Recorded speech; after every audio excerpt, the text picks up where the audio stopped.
진짜 사랑이 지극하긴 했던 거예요? 아예 배제는 못하겠습니다. 아, 그래요? 네. 와, 어떻게 또 그렇게 그럴 수가 있나? 근데 이 두 사람이 뭐 이혼 위기까지 갔다고. 그래서 뭐 윤석열 씨가 그때 무슨 호텔 서울에 있는 뭐 호텔에 나와서 뭐 거의 별거 비슷하게 하려고 했었다는 얘기도 있지 않았습니까? 가족이 뭐 저 어떤 분들은 뭐 저 후원 회장도 맞는데 원래 이 선거라는 거는 그 뭐 시체 말로 패밀리 비즈니스라고 하지 않습니까?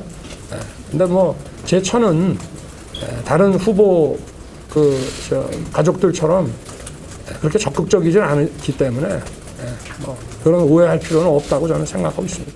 계엄 선포 당일 김 여사와 윤석열 전 대통령이 심하게 싸우며 부부싸움을 했다는 진술을 확보했습니다. 비상계엄이 선포되는 바람에 다 망쳤다, 모든 게 망가졌다면서 분노한 것으로 알려졌습니다. 이어 텔레그램 등에 비춰볼 때 김 여사의 국정 개입이 상당했던 것으로 의심되고 그럼 보였을 거 아니에요. 마크맨 정도면 어떤 사람인지. 이 정도일 줄 몰랐죠.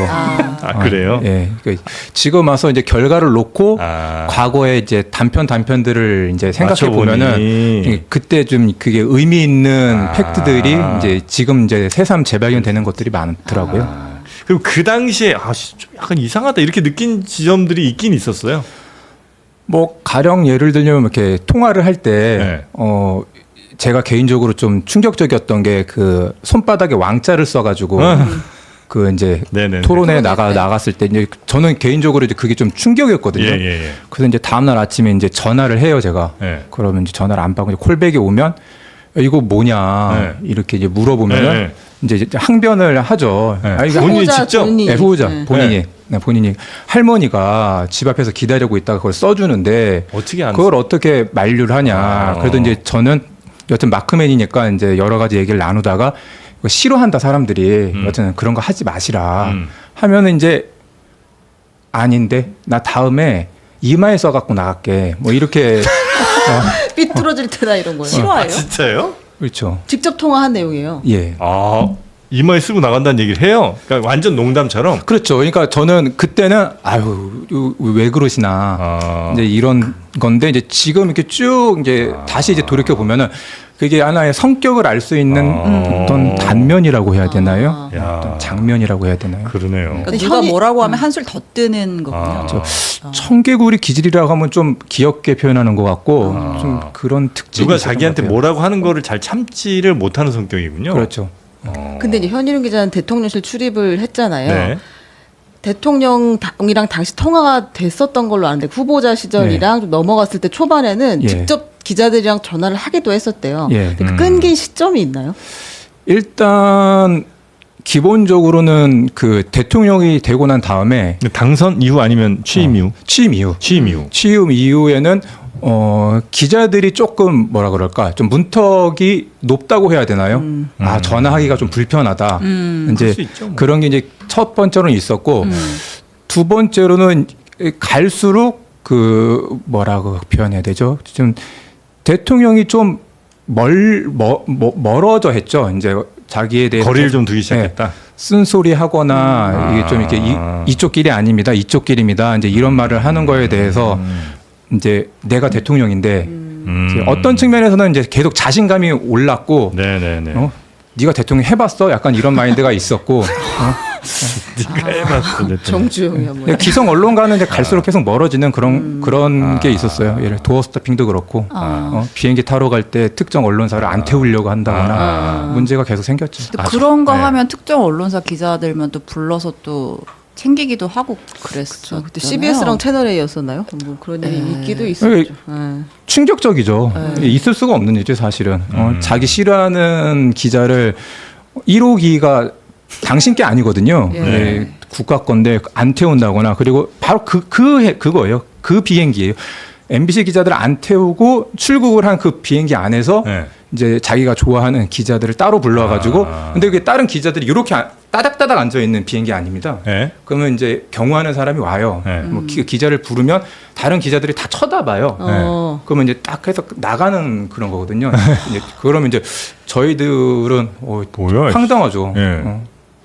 또 불려간 기자들도 당황하지 않았을까? 좋아했을 겁니다. 노코멘트 하세요. 네. 네, 알겠습니다. 그러면 그 왜 김건희 씨가 막 엄청 화를 냈다고 너 때문에 다 망쳤다 뭐 이 얘기가 있었잖아요. 그게 이제 그러면 그 선포하고 나서 직후에 한 얘기예요? 언제쯤 한 얘기입니까? 그 이야기는 예. 그 이야기는 추후에 했던 이야기고 그날 새벽에 이제 윤석열 대통령이 계엄 예. 해제까지 끝나고 귀가했을 때는 예. 너 때문에 다 망쳤다 이런 워딩은 아니고 대신에 어떻게 이럴 수가 있냐 김건희 씨가 윤석열한테 예. 윤석열 대통령한테 그렇게 이야기를 했다는 거예요. 그 상황도 황종호 행정관이 다 목격을 했다고 진술을 했다. 어떻게 이럴 수가 있냐? 예. 나한테 말도 안 하고 이런 큰 일을 너 혼자 했어 이런 취지예요? 그렇죠. 뭐 그럴 수도 있고 저는 좀 다르게 해석하는 게 아마 저는 김건희 씨가 이걸 알았더라면 저는 오히려 계엄을 하지 않았을 거라는 생각도 하거든요. 네. 그거는 안 된다는 거 정도의 생각은 김건희는 했을 것이다. 뭐 선배 모르지만. 너무 잘 아시겠지만 취재를 하다 보면 정부 감각은 오히려 김건희 씨가 나았다는 네. 그런 이야기가 아주 많습니다. 그런 걸 좀 우리가 알 수 있는 사례 같은 거 혹시 하나 있습니까? 김건희가 그래도 훨씬 낫더라. 그 뭐 가령 예를 들면 예. 대선 후보 때 이른바 뭐 전두환 찬양 예. 발언 뭐 그런 걸 한번 해요. 뭐죠? 쿠데타 빼놓고는 다 잘했다는 사람들이 있다. 뭐 그 발언을 하는데 이제 사과를 해야 된다는 요구가 막 비등했죠. 비등했는데 그때 이제 그 윤석열 당시 후보는 아니 그 뜻이 아니다. 사람 잘 써야 된다. 전두환이 좋은 사람은 아니었지만 사람을 잘 써가지고 경제는 일으킨 거 아니냐 그런 취지였다라고 하는데 아니 그게 아니고 그래도 부적절한 발언이었고 상처 입은 사람들이 있으니까 사과하시라 그래가지고 이제 그거를 계속 못하겠다고 해요. 근데 그때 이제 김건희 씨가 나와서 큰 소리를 치죠. 사과 지금 무슨 소리냐고 100번을 사과해도 이게 모자라는 건데 언제 어디서 그 대선 후보 때 이제 아크로비스타에서 아크로비스타에서 윤석열에게 예. 그래요. 지금 100번을 사과해도 모자란 상황인데 뭐 하고 있냐고 빨리 가서 사과해라. 예. 말인즉슨 그렇게 대통령이 이제 후보 시절에 참모들과 회의를 할 때 김건희는 늘 동석을 했다는 거죠. 자리에 앉아서 그렇게도 가만히 볼수 듣고 있다가 확 껴들어가지고. 그런 경우도 많죠. 진짜 사랑이 지극하긴 했던 거예요? 아예 배제는 안 못하겠습니다. 그래요? 와, 어떻게 또 그렇게 그럴 수가 있나? 근데 이 두 사람이 뭐 이혼 위기까지 갔다고. 그래서 뭐 윤석열 씨가 그때 뭐 무슨 서울에 있는 뭐 호텔에 나와서 뭐 거의 별거 비슷하게 하려고 했었다는 얘기도 있지 않았습니까? 예, 광화문에 있는 포시즌스 예. 호텔이라는 데 있었고 저희가 그게 언제 시기가? 시기가 인수위 인수위 때예요. 네. 4월달. 때. 예. 2022년 4월달. 예. 네. 인수위- 왜 나온 거예요? 이게 그것까지는 명확하게 그 취재가 안 되는데 네. 일단 저희가 이거를 쓰게 된 계기는 당시 포시즌스에서 윤석열 당시 그 당선인을 직접 만난 사람. 그래서 이제 아주 묘사를 세부적으로 하더라고요. 예. 만났더니 씩씩대면서 자기의 그 소매를 걷어 올렸고 거기에는 상처가 많이 있었고 상처요? 예. 긁힌 상처? 긁힌 상처. 손톱으로? 이게 다 지금 돈 주고 보셔야 되는 이거 가만히 계세요. 여기 냄새 피우다 적당히 끊어. 그래서 상처가 있었고. 그래서 이제 그 워딩이 네. 더 이상은 못 참겠다. 이혼해야 되겠다. 이혼해야 되겠다. 네, 그렇게 이제 말을 했고 당선인 시절에. 네. 오. 그래- 그 전에도 쌓인 게 좀 많이 있었나 보네요, 그죠? 그러면서 설명했던 게 대선 때 너무 힘들었는데 네. 내가 내 아내 때문에 네. 이제 그런 식의 워딩도 있었고 근데 여기서 주목해야 될 또 다른 포인트가 그걸 듣는 사람 있잖아요. 근데 통상 우리가 티티카카가 아유 그러지 마시고 뭐 지금 좋은 때인데요 이렇게 네. 하기를 서로 그쵸. 바라잖아요. 알려주고 근데 봐요. 뭐 하실 수 있으면 하시어도 나쁘지 않죠라고 반응을 하니까 주변 사람도 워낙 이제 리스크 덩어리라고 이제 생각들을 아마 주변 분들도 하셨던 모양이네요. 네. 근데 이제 김건희 때문에 힘들었다 대선 내내 그 말은 본인과 생각이 달라서예요? 아니면 권력을 좀 더 쥐려고 해서예요? 정확한 건 모르겠는데 제가 그래도 마크맨으로서 돌이켜 보면은 대선 때 예를 들면은 뭐 7시간 녹취록이라든지 네. 그밖에 뭐 허위 경력 이슈라든지 네. 이게 모든 이슈들을 다 잡아먹었거든요. 그게 이제 계속 긍정적인 뭐 정책 이슈를 내도 결국 거기에 파묻히고 뭐 우리가 단적으로 7시간 그 녹취록만 봐도 그게 그 커튼 뒤에서 내내 이제 그 통화를 했다는 거잖아요. 예. 근데 이제 뭐 그래서 이제 그거 이제 표현이 그렇지만 뒤치다거리 하느라고 얼마나 이제 캠프에서 힘들었어요. 그런데도 이제 인수위 때 또 이제 뭐 이제 자기 어떤 과시나 자기 사람들 이제 앉히려고 심으려고 하니까 이제 힘들죠. 근데 부인 자체가 이제 리스크이고 계속해서 해결해 나가야 할 과제로 있어서 힘들었다는 거군요.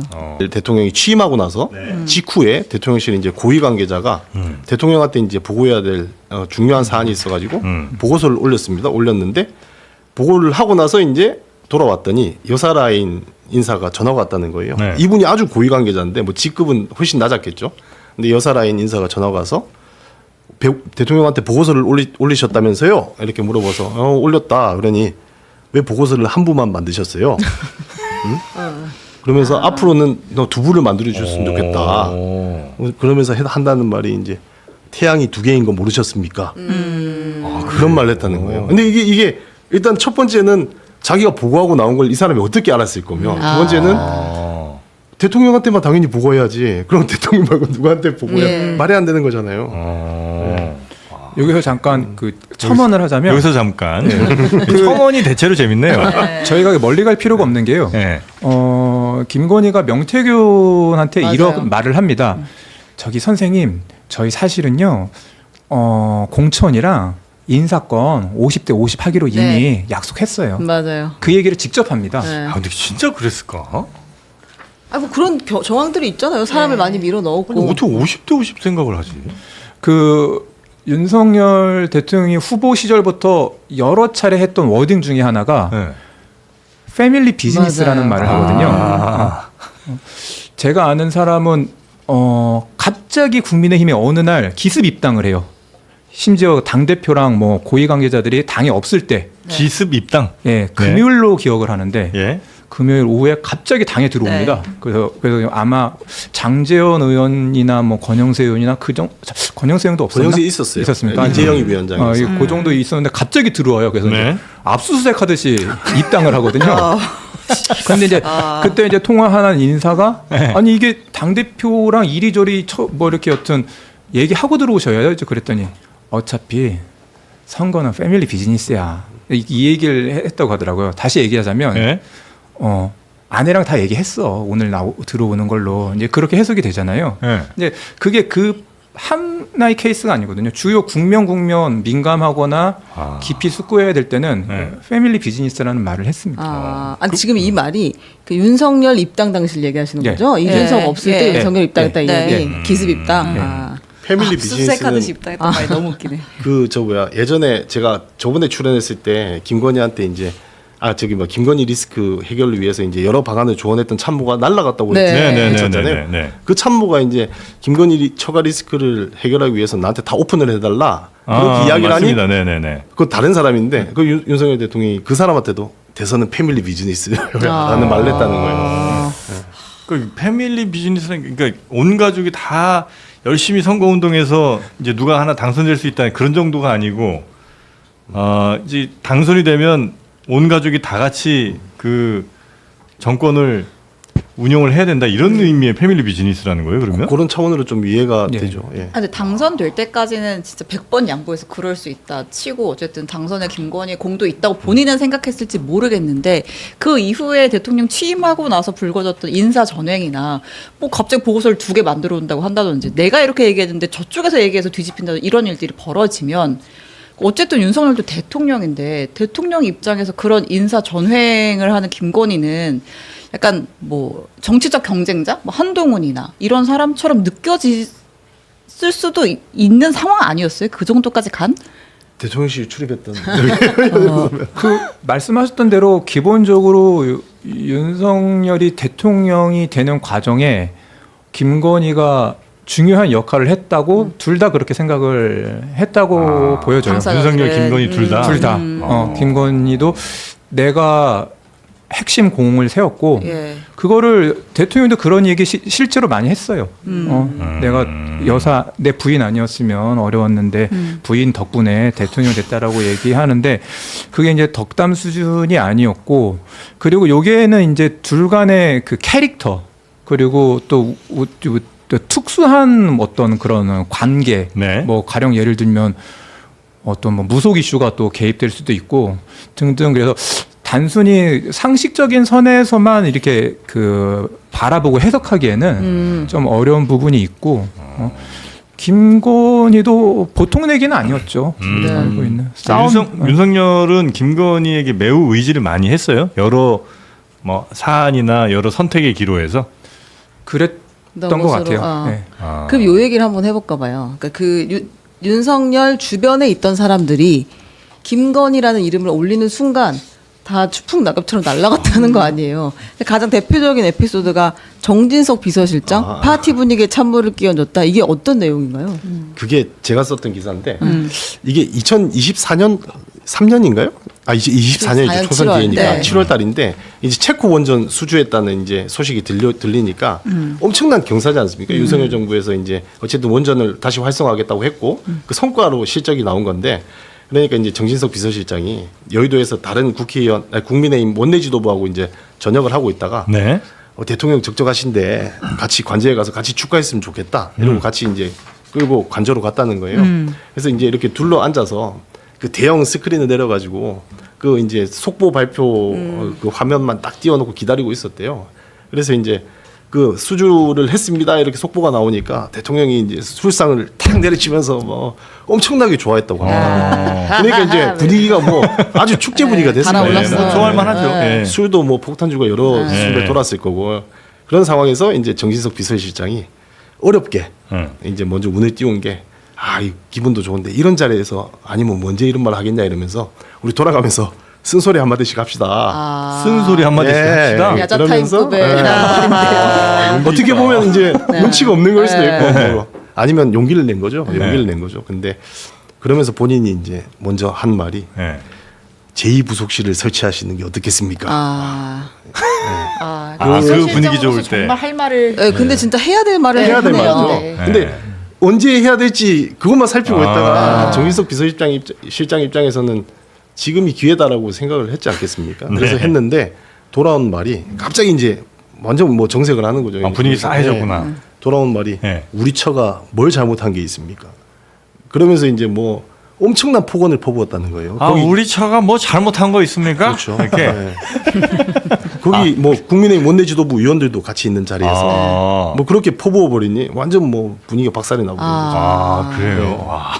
공개적으로 그러니까 단둘이 있을 때 얘기도 아니고 공개적으로 그러면 다른 사람들은 아예 말도 못 꺼내겠네요, 이제. 그런 것들이 뭐 한두 번이 아니었으니까 정진석 실장도 그때 뭐 기분 좋을 때를 맞춰서 이야기를 꺼냈을 텐데 네. 그런 일이 반복되고 그런 것들이 뭐 말이 전해지고 하면서 이제 아무도 그런 말을 꺼낼 용기를 못 갖지 않았겠습니까? 그렇게 비극이죠. 정진석 비서실장이 쓰러져가고 너 때문에 망쳤다며 100번의 사과를 요구했다는 이 기괴한 비화. 다음엔 이마에 쓰겠다며 오기를 부린 청개구리 같은 유치한 성정은 이 정권의 최고 권력자가 어떤 수준이었는지 적나라하게 확인해줍니다. 대한민국 안보가 국민의 목숨이 고작 저들의 패밀리 비즈니스이자 부부싸움의 안주거리였습니다. 국격을 바닥까지 떨어뜨린 부패 정권에 대해서는 이번 지방선거에서도 확실하게 심판해야 한다에 찬성하신다면 구독, 좋아요 한 번씩 눌러주세요.